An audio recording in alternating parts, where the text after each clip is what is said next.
Alijan, in Iğdır, it's much more difficult to have direct and recent experiences with the other side of the border and also the memories of these experiences. The second point is the presence of other borders, other borderlines in the same borderline. For Kars, the Armenian border, the Armenian crossing point border is the only one.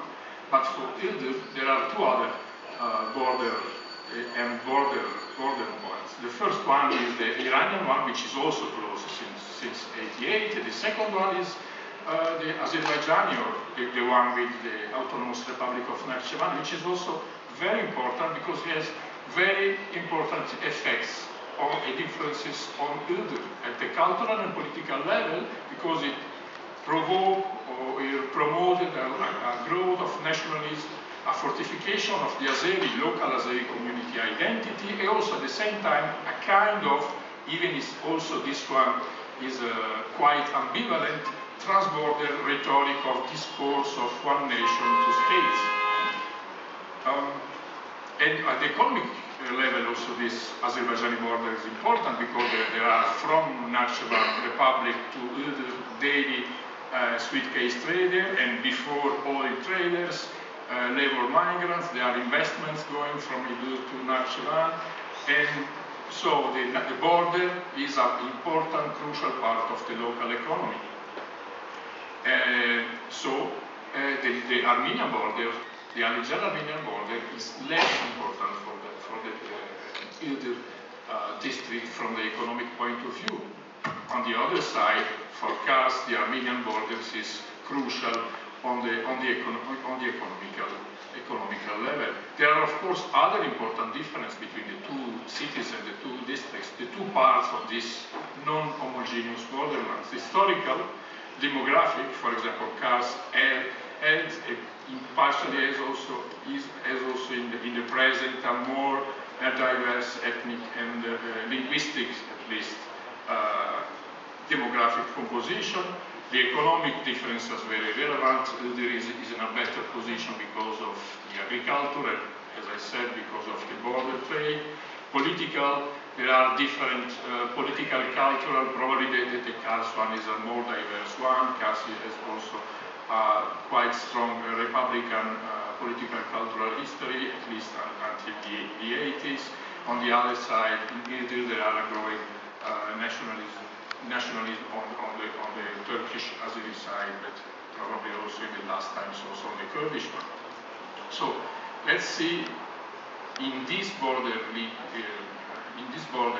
and taking into account this difference, how the literature, the elements like centripetal and centrifuge forces, the relation between local and central actors and dynamics fit in this specific borderland. And I tried to look at the identity formation processes and identity changing processes from two specific perspectives. They are two mirrors which allow us to see which kind of actors are involved in the identity process and which kind of identity are also produced.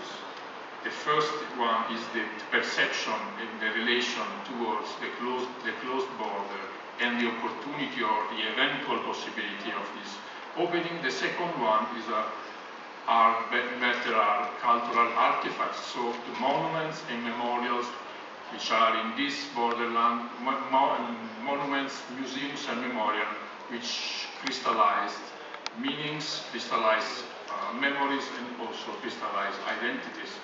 The first is the relation, the perception of the closed border.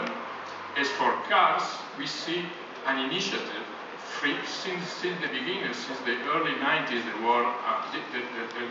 There was a very spread opposition and towards the decision of the border closing. And the first initiative, the local initiative by local actors, was in the second half of the 90s with a collection of signatures asking for the reopening of the border. The second period of contestation on production of an alternative, less rigid identity started in the years 2000.